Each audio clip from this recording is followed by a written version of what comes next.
पाठ क्रमांक 10। इमारतें, चित्र तथा किताबें। Chapter number 10। Buildings, paintings and books. धातु विज्ञान।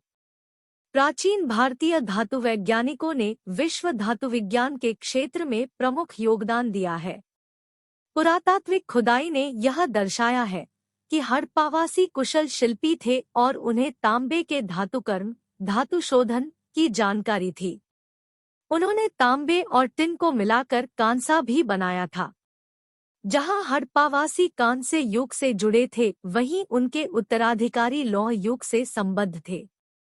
भारत अत्यंत विकसित किस्म के लोहे का निर्माण करता था: खोटा लोहा, पिटवा लोहा, ढलवा लोहा। मेटलर्जी।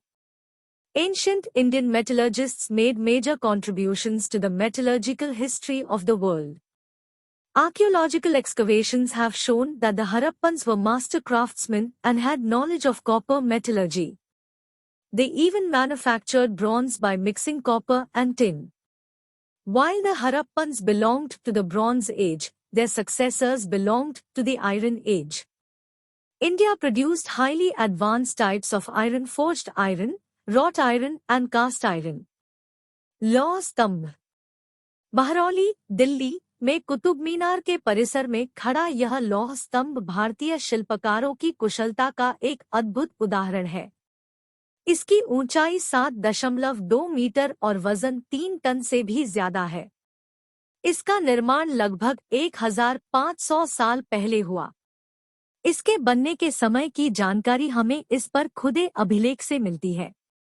इसमें चंद्र नाम के एक शासक का जिक्र है जो संभवतः गुप्त वंश के थे। आश्चर्य की बात यह है कि इतनी शताब्दियों के बाद भी इसमें जंग नहीं लगा है। The iron pillar. The iron pillar at Mehrauli, Delhi, is a remarkable example of the skill of Indian craftspersons. It is made of iron, 7.2 meter high, and weighs over 3 tons. It was made about 1500 years ago. We know the date because there is an inscription on the pillar mentioning a ruler named Chandra, who probably belonged to the Gupta dynasty. What is amazing is the fact that the pillar has not rusted through the centuries. ईंटों और पत्थरों की इमारतें। हमारे शिल्पकारों की कुशलता के नमूने स्तूपों जैसी कुछ इमारतों में देखने को मिलते हैं। स्तूप का शाब्दिक अर्थ टीला होता है। हालांकि स्तूप विभिन्न आकार के थे, कभी गोल या लंबे तो कभी बड़े या छोटे। उन सब में समानता है। प्रायः सभी स्तूपों के भीतर एक छोटा सा डिब्बा रखा रहता है। इन डिब्बों में बुद्ध या उनके अनुयायियों के शरीर के अवशेष जैसे दांत, हड्डी या राख या उनके द्वारा प्रयुक्त कोई चीज या कोई कीमती पत्थर अथवा सिक्के रखे रहते हैं। इसे धातु मंजूषा कहते हैं। प्रारंभिक स्तूप धातु मंजूषा के ऊपर रखा मिट्टी का टीला होता था। बाद में टीले को ईंटों से ढक दिया गया और बाद के काल में उस गुंबदनुमा ढांचे को तराशे हुए पत्थरों से ढक दिया गया। प्रायः स्तूपों के चारों ओर परिक्रमा करने के लिए एक वृत्ताकार पथ बना होता था, जिसे प्रदक्षिणा पथ कहते हैं। इस रास्ते को रेलिंग से घेर दिया जाता था, जिसे वेदिका कहते हैं। वेदिका में प्रवेशद्वार बने होते थे। रेलिंग तथा तोरण प्रायः मूर्तिकला की सुंदर कलाकृतियों से सजे होते थे। अमरावती में कभी एक भव्य स्तूप हुआ करता था। लगभग 2000 साल पहले इस स्तूप को सजाने के लिए शिलाओं पर चित्र उकेरे गए। कई बार पहाड़ियों को काट कर बनावटी गुफाएं बनाई जाती थी। इस तरह की कई गुफाओं को मूर्तियों तथा चित्रों द्वारा सजाया जाता था। इस काल में कुछ आरंभिक हिंदू मंदिरों का भी निर्माण किया गया। इन मंदिरों में विष्णु, शिव तथा दुर्गा जैसे देवी देवताओं की पूजा होती थी। मंदिरों का सबसे महत्वपूर्ण भाग गर्भगृह होता था, जहां मुख्य देवी या देवता की मूर्ति को रखा जाता था। इसी स्थान पर पुरोहित धार्मिक अनुष्ठान करते थे और भक्त पूजा करते थे। अक्सर गर्भगृह को एक पवित्र स्थान के रूप में दिखाने के लिए भितरगांव जैसे मंदिरों में उसके ऊपर काफी ऊंचाई तक निर्माण किया जाता था, जिसे शिखर कहते थे। शिखर निर्माण के कठिन कार्य के लिए सावधानी से योजना बनानी पड़ती थी। अधिकतर मंदिरों में मंडप नाम की एक जगह होती थी। यह एक सभागार होता था जहां लोग इकट्ठा होते थे। महाबलीपुरम और ऐहोल में पत्थरों से बने कुछ उत्कृष्ट मंदिर हैं। Buildings in brick and stone. The skills of our craftspersons are also apparent in the buildings that have survived, such as stupas. The word stupa means a mound. While there are several kinds of stupas, round and tall, big and small, these have certain common features. Generally, there is a small box placed at the center or heart of the stupa. This may contain bodily remains, such as teeth, bone or ashes, of the Buddha or his followers, or things they used, as well as precious stones and coins. This box, known as a relic casket, was covered with earth. Later, a layer of mud brick or baked brick was added on top. And then, the dome-like structure was sometimes covered with carved stone slabs. Often, a path, known as the Pradakshina Patha, was laid around the stupa. This was surrounded with railings. Entrance to the path was through gateways. Devotees walked around the stupa, in a clockwise direction, as a mark of devotion. Both railings and gateways were often decorated with sculpture. Amravati was a place where a magnificent stupa once existed. Many of the stone carvings for decorating the stupa were made about 2000 years ago. Other buildings were hollowed out of rock to make artificial caves. Some of these were very elaborately decorated with sculptures and painted walls.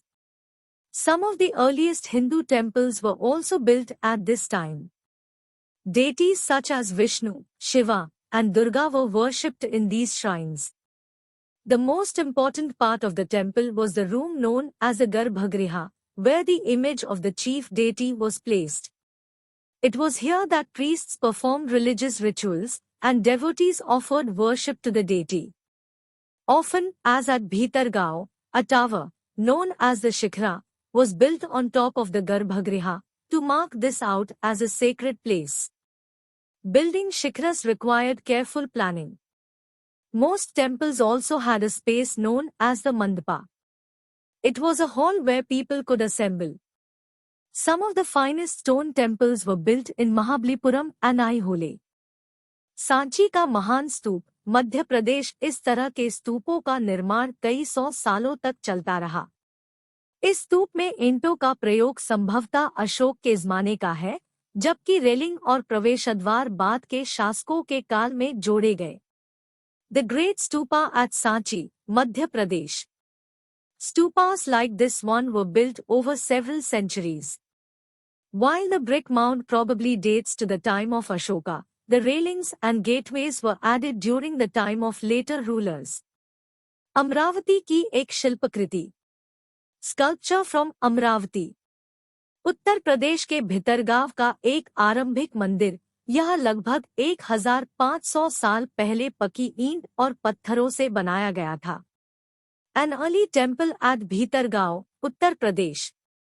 This was built about 1500 years ago and was made of baked brick and stone.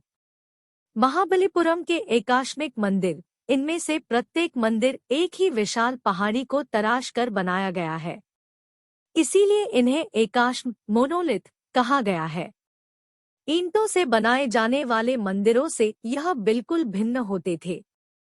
ईंट से बनी इमारतों में नीचे से ईंटों की एक-एक तह जोड़ते हुए उसे ऊपर की ओर ले जाते हैं, जबकि चट्टान तराश कर बनाए जाने वाले मंदिरों को पत्थर काटने वाले ऊपर से नीचे के क्रम में बनाते हैं। Monolithic temples at Mahabalipuram. Each of these was carved out of a huge, single piece of stone, that is why they are known as monoliths.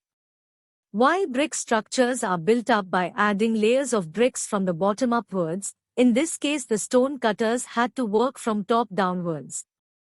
List the problems that stone cutters may have faced.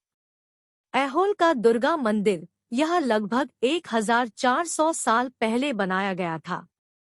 The Durga Temple at Aihole, built about 1400 years ago. Orissa का जैन मठ एक पहाड़ी को खोदकर इस 2 मंजिली इमारत को बनाया गया है। इनमें जैन भिक्षु रहते और ध्यान करते थे। A Jaina monastery from Orissa. This 2-story building was carved out of the rock surface. Notice the entrance to the rooms. Jaina monks lived and meditated in these rooms. राष्ट्रीय संग्रहालय, नई दिल्ली से एक मूर्ति का चित्र। A sculpture from the National Museum, New Delhi. स्तूप तथा मंदिर किस तरह बनाए जाते थे? स्तूपों तथा मंदिरों को बनाने की प्रक्रिया में कई अवस्थाएं आती थी। इसके लिए काफी धन खर्च होता था। इसलिए आमतौर पर राजा या रानी ही इन्हें बनवाने का निश्चय करते थे। पहला काम अच्छे किस्म के पत्थर ढूंढकर शिलाखंडों को खोदकर निकालना होता था। फिर मंदिर या स्तूप के लिए सोच विचार कर तय किए गए स्थान पर शिलाखंडों को पहुंचाना होता था। यहाँ पत्थरों को काट-छाँट कर तराशने के बाद खंभों, दीवारों की चौखटों, फर्शों तथा छतों का आकार दिया जाता था। इन सबके तैयार हो जाने पर सही जगहों पर उन्हें लगाना काफी मुश्किल का काम था। इस तरह के शानदार ढांचों का निर्माण करने वाले शिल्पकारों को सारा खर्च संभवतः राजा रानी ही देते थे। इसके अतिरिक्त इन स्तूपों या मंदिरों में आने वाले भक्त जो उपहार अपने साथ लाते थे उनसे इमारत की सजावट की जाती थी। जैसे हाथी दांत का काम करने वाले श्रमिकों के संग सांची के एक अलंकृत प्रवेशद्वार, तोरण को बनाने का खर्च दिया था। इनकी सजावट के लिए पैसे देने वालों में व्यापारी, कृषक, माला बनाने वाले, इत्र बनाने वाले, लोहार सुनार तथा ऐसे कई स्त्री पुरुष शामिल थे जिनके नाम खंभों, रेलिंगों तथा दीवारों पर खुदे हैं।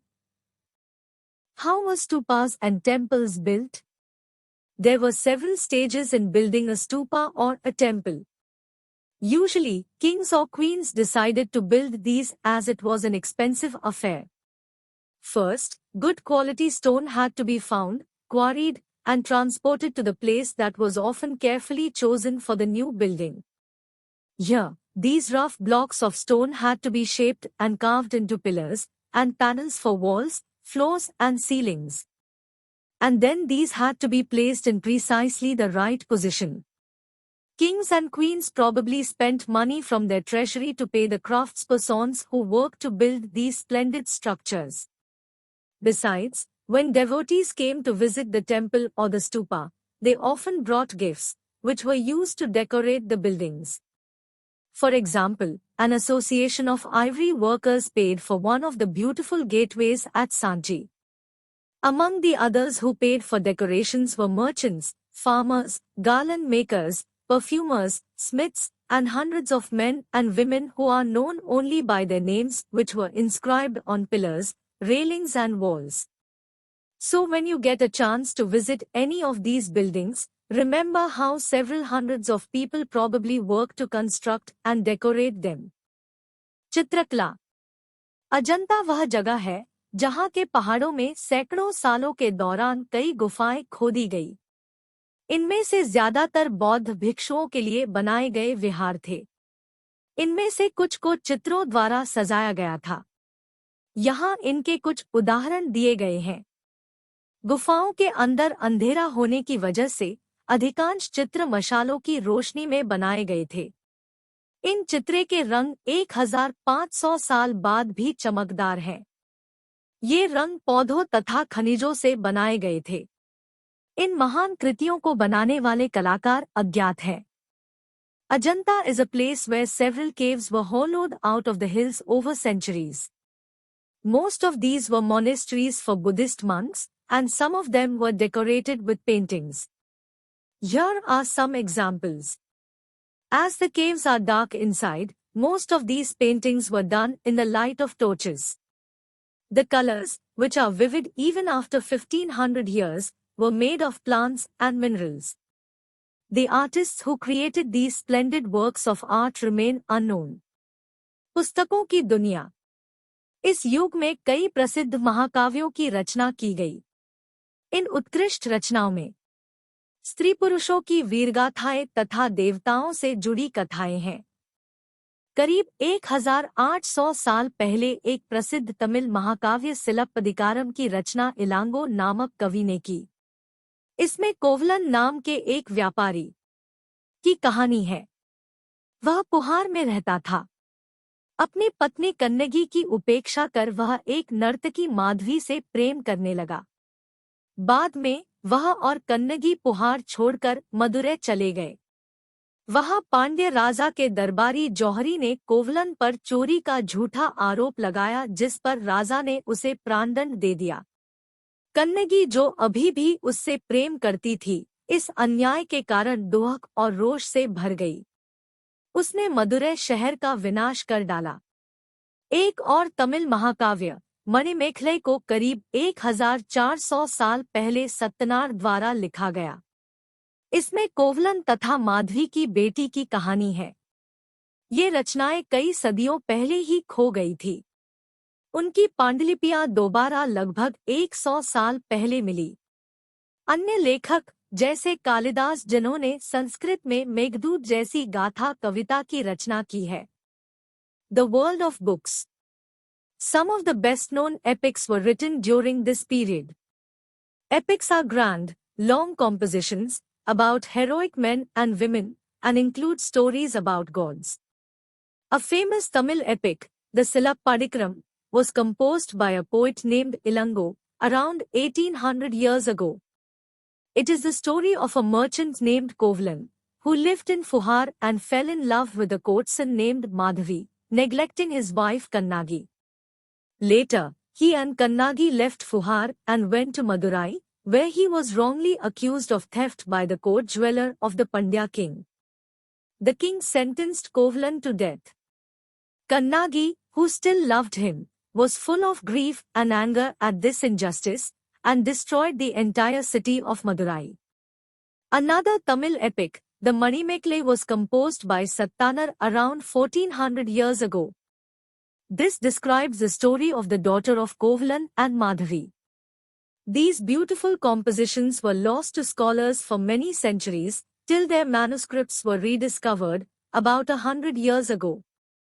Other writers, such as Kalidasa, who wrote Meghdootam, an epic poem in Sanskrit. पुरानी कहानियों का संकलन तथा संरक्षण। हिंदू धर्म से जुड़ी कई कहानियां जो बहुत पहले से प्रचलित थी, इसी काल में लिखी गई। इनमें पुराण भी शामिल है। पुराण का शाब्दिक अर्थ है प्राचीन।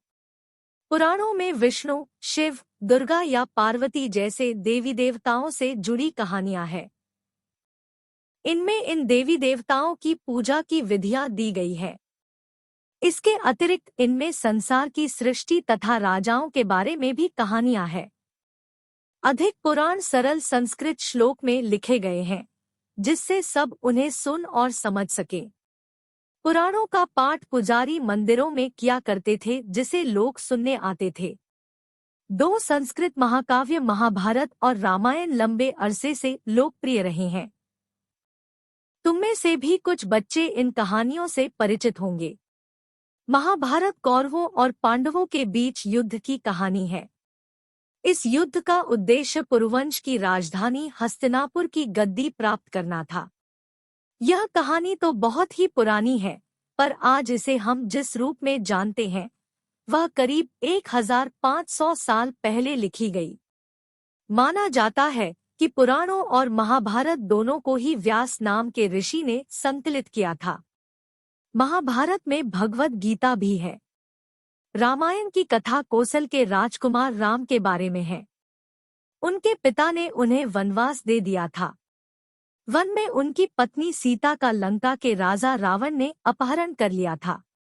सीता को वापस पाने के लिए राम को लड़ाई लड़नी पड़ी। वे विजयी होकर कौशल की राजधानी अयोध्या लौटे। महाभारत की तरह ही रामायण भी एक प्राचीन कहानी है, जिसे बाद में लिखित रूप दिया गया। संस्कृत रामायण के लेखक वाल्मीकि माने जाते हैं। Recording and preserving old stories. A number of Hindu religious stories that were in circulation earlier were written down around the same time. These include the Puranas. Purana literally means old. The Puranas contain stories about gods and goddesses, such as Vishnu, Shiva, Durga or Parvati.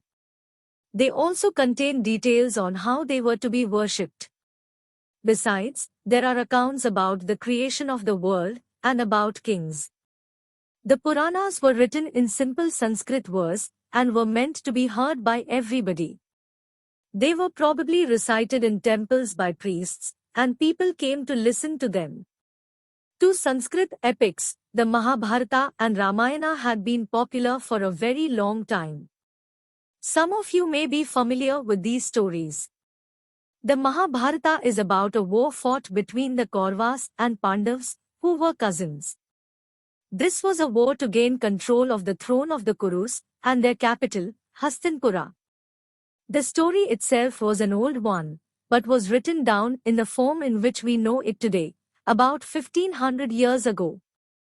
Both the Puranas and the Mahabharata are supposed to have been compiled by Vyasa. The Bhagavad Gita, about which you learnt in chapter 8, was also included in the Mahabharata.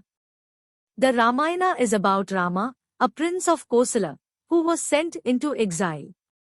His wife Sita was abducted by the king of Lanka, named Ravana, and Rama had to fight a battle to get her back. He won and returned to Ayodhya, the capital of Kosala, after his victory. Like the Mahabharata, this was an old story that was now written down. Valmiki is recognized as the author of the Sanskrit Ramayana. आम लोगों द्वारा कही जाने वाली कहानियाँ।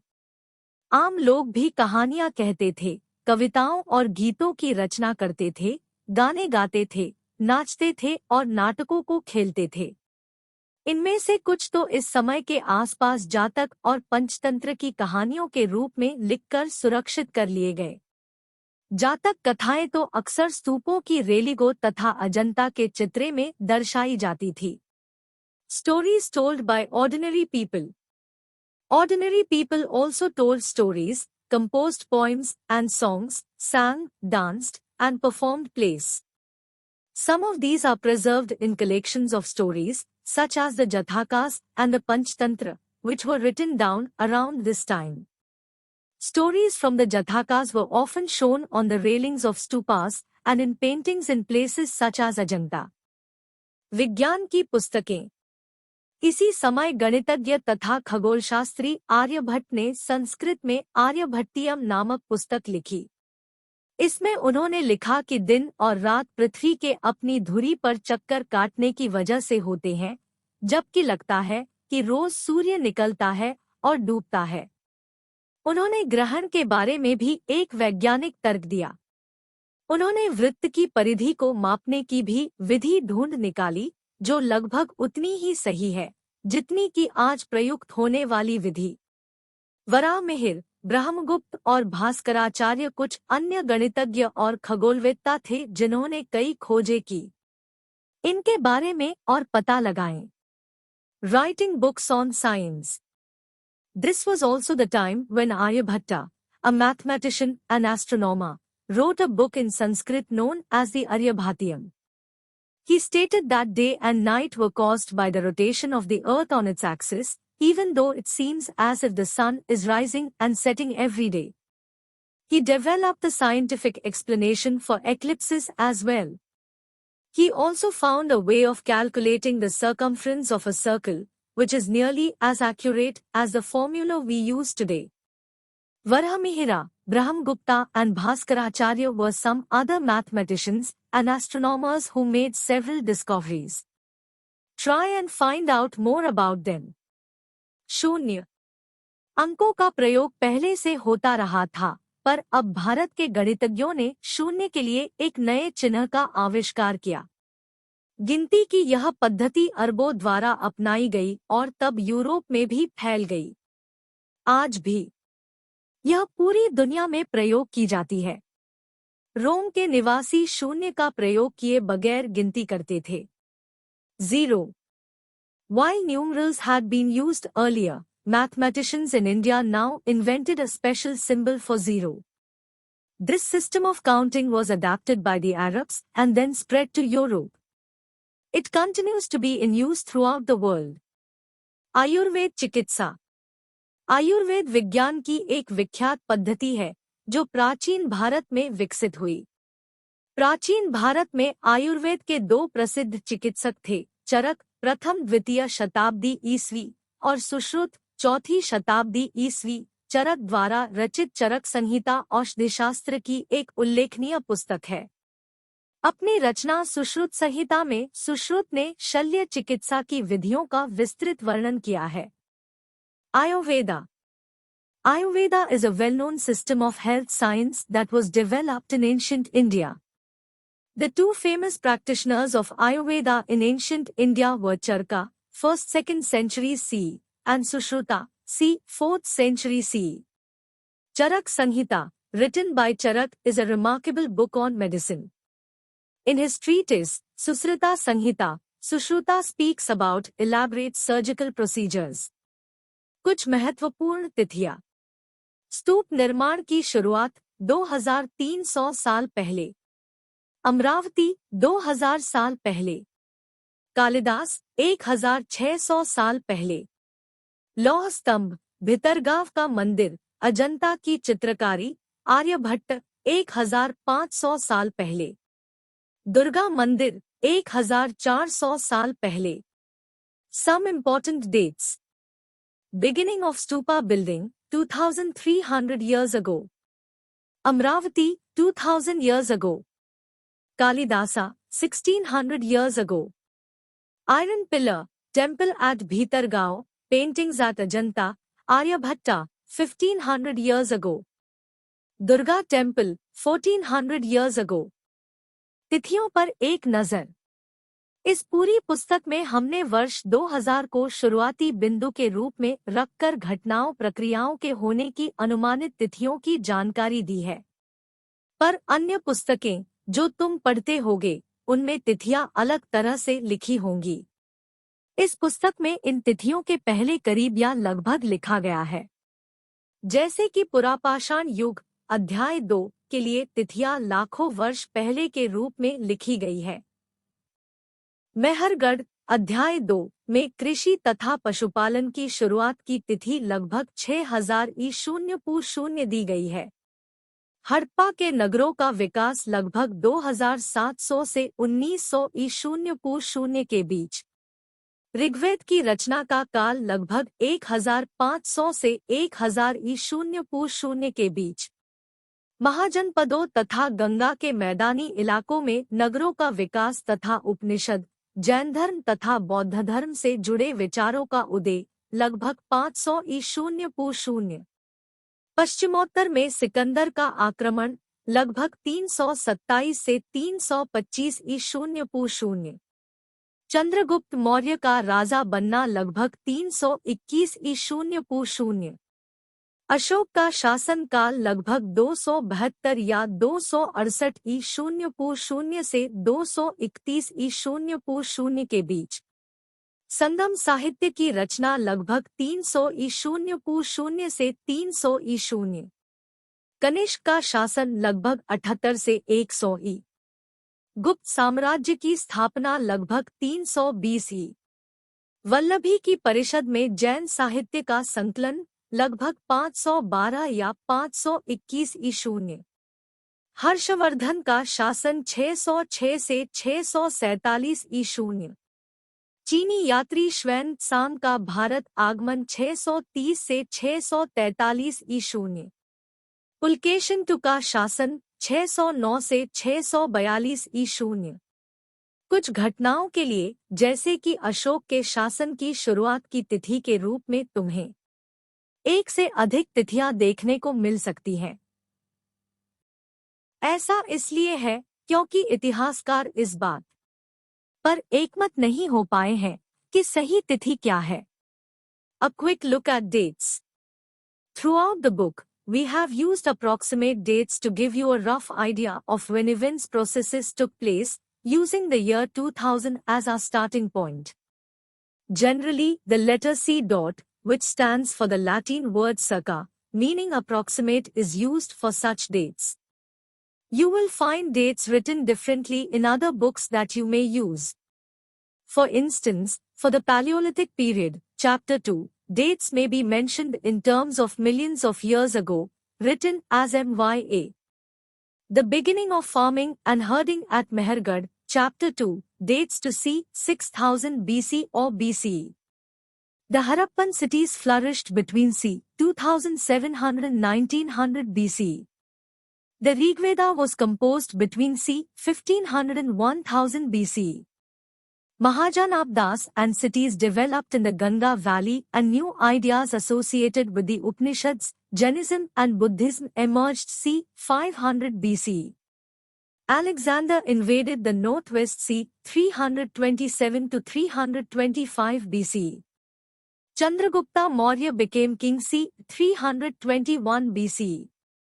Ashoka ruled between c. 272 or 268 to 231 BCE. The composition of the Sangam texts, c. 300 BCE to 300 CE. The reign of Kanishka, c. 78 to 100 CE. The establishment of the Gupta Empire, c. 320 CE. The compilation of the Jana texts at the council at Vallabhi, c. 512 or 521 CE. The rule of Harshavardhana, 606 to 647 CE. Xuanzang comes to India, 630 to 643 CE. The rule of Pulkeshin II, 609 to 642 CE. In some cases, for example, the date from when Ashoka began to rule, you may find that more than one date is shown. This is because historians have not been able to agree on which is the correct date. Dates with question marks after them indicate that these are uncertain. धन्यवाद दोस्तों, thank you friends. अगर आपको ये chapter अच्छे से समझ आया है, तो हमारे चैनल को सब्सक्राइब करें।